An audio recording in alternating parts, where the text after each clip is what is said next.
ഞാനിത് കവറിൽ നട്ടിരിക്കുന്ന അകത്തിയാണേ. പക്ഷെ കവറിൽ നട്ടത് ഇപ്പം വേറെ അടിയിലോട്ട് ഇറങ്ങിയിട്ടുണ്ട്. ഇറങ്ങിയിട്ടാണ് ഇത്രയും പവറായിട്ട് വെള്ളം ഒഴിച്ചില്ലെങ്കിലും നല്ല പവർ. ഇത് വയലാണ് പഴയ. ഉണ്ട്, നിറയെ പൂവുണ്ട്. ഒന്നരട ഞാൻ പറിക്കും. നിറയെ പൂവിട്ട് ഇതിനകത്ത്. ഇതെല്ലാം മുട്ടാണ്. ഈ മുട്ട് നിർത്തി കഴിയുമ്പോൾ നാളെ അല്ലെങ്കിൽ നാളെ വിരിയത് വിരിയുമ്പോൾ നാളെയും പറിക്കാം. നിറയെ ഉണ്ട് ഇതിൽ. വീട്ടിലേക്ക് ഒരു തോരത്തിനൊക്കെ ധാരാളമുണ്ട് ഇതിൻ്റെ പൂ. ഇലയെടുക്കും. ഇപ്പോൾ ഇല എടുക്കാറില്ല ഞാൻ. കുഴപ്പമില്ല, ഹെൽത്തി പ്ലാന്റ് എന്തെങ്കിലും ഇലയെടുക്കില്ല. നിറയുണ്ട്. എനിക്കിവിടെ നാല് പ്ലാന്റ് ഉണ്ട് ഇതിൻ്റെ.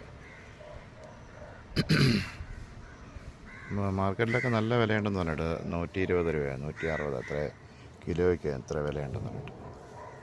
പക്ഷേ കുറേ പൂ വേണം, എങ്കിലേ 1 കിലോ തികയുള്ളൂ. ഞാൻ നട്ടിരിക്കുന്നത് ഈ കവറിലാണ് നട്ടിരിക്കുന്നത്. സൂപ്പറല്ലേ?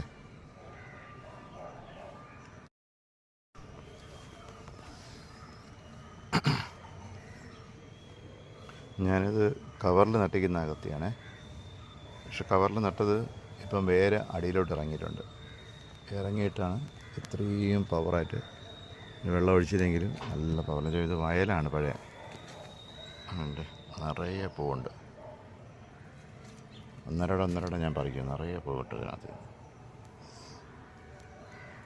ഇതെല്ലാം മുട്ടാണ്. ഈ മുട്ട് നിർത്തി കഴിയുമ്പോൾ നാളെ അല്ലെങ്കിൽ നാളെ വിരിയത് വിരിയുമ്പോൾ നാളെയും പറിക്കാം. നിറയെ ഉണ്ട് ഇതിൽ. വീട്ടിലേക്ക് ഒരു തോരത്തിനൊക്കെ ധാരാളമുണ്ട് ഇതിൻ്റെ പൂ. ഇലയെടുക്കും. ഇപ്പോൾ ഇല എടുക്കാറില്ല ഞാൻ. കുഴപ്പമില്ല, ഹെൽത്തി പ്ലാന്റ് എന്തെങ്കിലും ഇലയെടുക്കില്ല. നിറയുണ്ട്. എനിക്കിവിടെ നാല് പ്ലാന്റ് ഉണ്ട് ഇതിൻ്റെ. മാർക്കറ്റിലൊക്കെ നല്ല വിലയുണ്ടെന്ന് പറഞ്ഞിട്ട് 120 രൂപ 160 അത്ര കിലോയ്ക്ക് എത്ര വിലയുണ്ടെന്ന് പറഞ്ഞിട്ട്. പക്ഷേ കുറേ പൂ വേണം, എങ്കിലേ 1 കിലോ തികയുള്ളൂ. ഞാൻ നട്ടിരിക്കുന്നത് ഈ കവറിലാണ് നട്ടിരിക്കുന്നത്. സൂപ്പറല്ലേ?